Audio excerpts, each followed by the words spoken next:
Kodungallur പുല്ലൂറ്റിൽ KKTM college ഗ്രൗണ്ടിൽ പണിതുയർത്തിയ indoor സ്റ്റേഡിയത്തിന്റെ പൊള്ളയായ അവകാശവാദം ഉന്നയിച്ച് ഉദ്ഘാടനം നടത്തിയ MLAയുടെ നടപടിയിൽ പ്രതിഷേധിച്ച് UDF പ്രതിഷേധ ധർണ നടത്തി. 10 വർഷം മുൻപ് TN പ്രതാപൻ MLA ആയിരിക്കുമ്പോൾ ഇൻഡോർ സ്റ്റേഡിയത്തിന്റെ 80% പണി കഴിഞ്ഞിരുന്നു.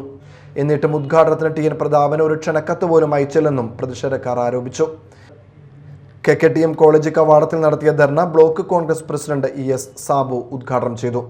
കഴിഞ്ഞ ദിവസമാണ് MLAയും മുനിസിപ്പൽ ചെയർമാനും കൂടി ഉദ്ഘാടനം ചെയ്തത്. അവിടെ ആയിരക്കണക്കിന് രോഗികൾ വന്നു പോയതിന് ശേഷമാണ് ഉദ്ഘാടനം നടത്തിയത്. അതിനുശേഷം നമ്മളുടെ ചാപ്പാറയിലെ സയൻസ് പാർക്ക്, അവിടെ മാലിന്യങ്ങൾ നിക്ഷേപിക്കാൻ വേണ്ടി കണ്ടെത്തിയ സ്ഥലത്ത് ആ സ്ഥലത്ത് ക്രിമിറ്റോറിയവും നിൽക്കുന്ന സ്ഥലത്ത് ആ ക്രിമിറ്റോറിയവും മാലിന്യ പ്ലാന്റും സ്ഥാപിക്കാതെ അങ്ങോട്ടുള്ള റോഡ് പോലും പണിയാൻ കഴിയാതെ അവിടെ കുറച്ച് ആസ്പെറ്റോ സ്ട്രീറ്റുകളും മറ്റുള്ള സ്ഥലത്ത് വെച്ച ഒരു സയൻസ് പാർക്ക് എന്ന രീതിയിൽ കോടിക്കണക്കിന് രൂപ ചെലവാക്കി നടത്തിയെന്നാണ് പറയുന്നത്. അതുപോലെ തന്നെയാണ് ഇപ്പോൾ പുല്ലൂറ്റ് KKTM കോളേജിലെ ഈ indoor stadium.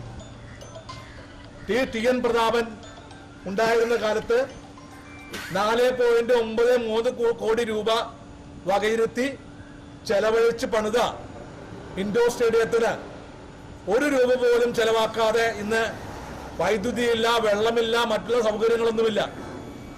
Block Congress vice president KP Sunilkumar അധ്യക്ഷത വഹിച്ചു.